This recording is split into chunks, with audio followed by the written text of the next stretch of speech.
যার হাতে যাওয়ার যোগ্য, যে এটা পাওয়ার যোগ্য, তার কাছে আমি সেটা পৌঁছায় দেব, তা সে যেই দলেরই হোক, যেই মতেরই হোক।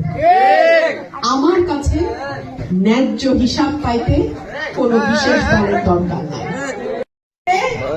হাঁস মার্কায় একটা ভোট দেয়, আর আল্লাহ যদি আমাকে পাস করায়, আমি যেই লম্বা রাস্তাটা দিয়ে আজকে আসলাম, ইনশাল্লাহ এই রাস্তা পাকা করে আমি আবার আসবো। আমরা হজ ওমরা পালন করি, রোজা রাখি, কোরআনে যা লেখা আছে একজন সাচ্চা মুসলমানের যা যা করা উচিত সবকিছু আমরা করি, কিন্তু আল্লাহ তাআলা মালিক, সে নির্ধারণ করবে কে ভালো কে খারাপ, কে বেহেশতে যাবে কে দোজখে যাবে। আমরা যারা দুনিয়াতে আসি আমাদের সেই ক্ষমতা নাই, কেউ জানে না, কেউ গ্যারান্টি দিতে পারে না কে দোজখে যাবে কে বেহেশতে যাবে। আর যদি কেউ দেয় তাহলে তো সে আল্লাহর উপরে উঠে গেছে, নাফরমানি কথা, নাফরমানি কথা। আমরা এত ইবাদত করে, এত বন্দেগী করে, এত ধর্ম পালন করে, আমরা কিন্তু কেউ এই দুনিয়ার কেউ গ্যারান্টি দিতে পারে না যে সে বেহেশতে যাবে নাকি দোজখে যাবে। তাই এই জন্য আমরা গ্যারান্টি দিতে পারি না দেখেই আমরা যখনই কারোর জন্য দোয়া করি, আমাদের যারা বাবা মা হারাইছে বা আমাদের যাদেরকে আমরা হারাইছি, চলে গেছে দুনিয়া থেকে, তাদের জন্য যখন আমরা দোয়া করি আমরা কিন্তু তাদের বলি যে আল্লাহ যেন তাদেরকে বেহেশত নসিব করে, বেহেশত নসিব করে, বেহেশত নসিব। আমরা দোয়াটা করতে পারি, আমরা মুসলমান হিসেবে দোয়া করতে পারি, গ্যারান্টি দিতে পারি না। সুতরাং এটা যারা করে তারা নাফরমানি কাজ করে। এটা আমি ছোট ছোট মানুষ হিসেবে আমার বুদ্ধিতে যতটুকু আমি বুঝি আমি আপনাদেরকে বললাম, আপনারা বুঝে নেন, বিচার করেন আপনাদের বিবেক বুদ্ধি দিয়া। আরেকটা কথা আমি শুনছি যে ঘরে ঘরে গিয়া ভোটার আইডি কার্ড আর বিকাশ নাম্বার চাইতেছে। মা বোনরা মনোযোগ দিয়ে শুনবেন, আপনারা মনোযোগ দিয়ে শুনেন। ভোটার আইডি কার্ড আপনার ব্যক্তিগত সম্পত্তি, ব্যক্তিগত সম্পদ, গোপন তথ্য। ভোটার আইডি কার্ড সরকার ছাড়া, বাংলাদেশের সরকার ছাড়া কেউ চাইতে পারে না, কেউ চাইতে পারে না। ইভেন বিদেশের সরকারও আপনার ভোটার আইডি কার্ড চাইতে পারে না। আপনি যেই দেশের নাগরিক শুধু সেই দেশের সরকারই আপনার ভোটার আইডি কার্ড চাইতে পারে, এছাড়া কেউ চাইতে পারে না। যদি কেউ চায় আপনাদের বাড়িতে এসে, এটা বেআইনি কাজ।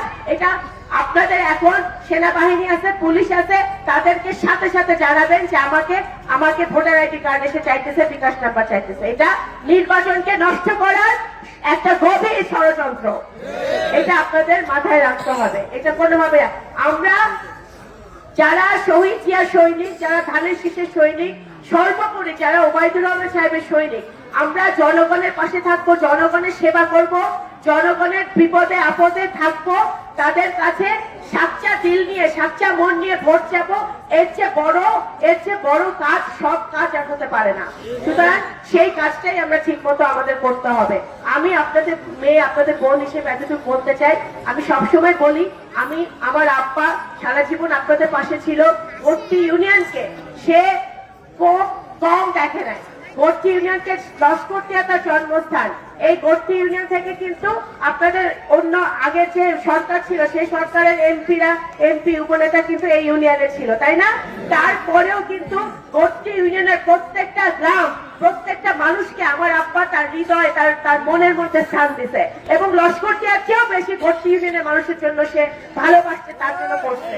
সুতরাং সে পড়ে গেছে, কিন্তু উনি চলে যাওয়ার পর ওনার সন্তান হিসেবে আমার দায়িত্ব আপনাদের পাশে থাকার, আপনাদের জন্য কাজ করার। সেটা আমি করতে চাই।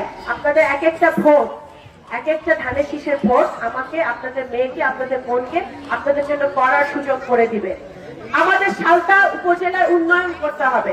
এই যে আপনাদের হসপিটাল, যেটা এখনো শুরু হয় নাই, বা সেই হসপিটালটাকে, আমি এর আগে স্বাস্থ্য সেবার কথা আমি সবসময় বলি, কারণ আমি এটা অনুভব করি যে আমাদের নগরকান্দা সালতায় ভালো স্বাস্থ্য সেবার ব্যবস্থা নাই।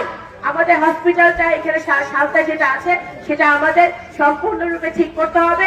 মেবি এইটাকে আন্তর্জাতিক মানের একটি স্বাস্থ্য সেবায় পরিণত করতে হবে, যাতে আমাদের মা বোনরা, আমাদের মুরব্বীরা, আমাদের ভাই বোনরা, সব অত্র এলাকার জনগণ সেখানে স্বল্প মূল্যে ভালো স্বাস্থ্য সেবা পায়, সেটার ব্যবস্থা করতে হবে। আমাদের কোন বিশ্ববিদ্যালয় ভালো নাই সালতা নগরকান্দায়, সেটা আমাদের করতে হবে। কর্মসংস্থান করতে হবে। কর্মসংস্থান করতে হবে আমাদের যুবক ভাইদের জন্য, বোনদের জন্য, তাদের জন্য এখানে চাকরির ব্যবস্থা করতে হবে। নগর বিসমিল্লাহির রহমানির রহিম। আসসালামু আলাইকুম ওয়া রাহমাতুল্লাহি ওয়া বারাকাতুহু।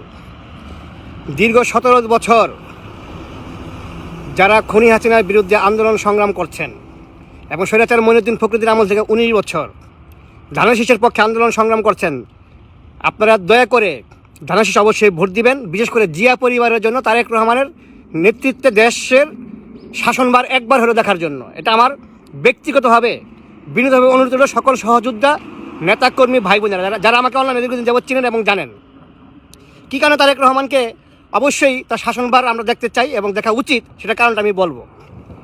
আর বাংলাদেশ জামাতে ইসলাম যতই লাফালাফি আর চাপাচাপি করুক, যদি সুষ্ঠু নির্বাচন হয় সর্বোচ্চ 30 থেকে 35টা সিট পাবে। এটা জামাতের ভাই বোনেরা হয়তো মনে কষ্ট পাইতে পারেন। আমি কারণগুলি বলি, যদি রাজনীতি করেন কারণগুলো শুনেন, ঠিক আছে?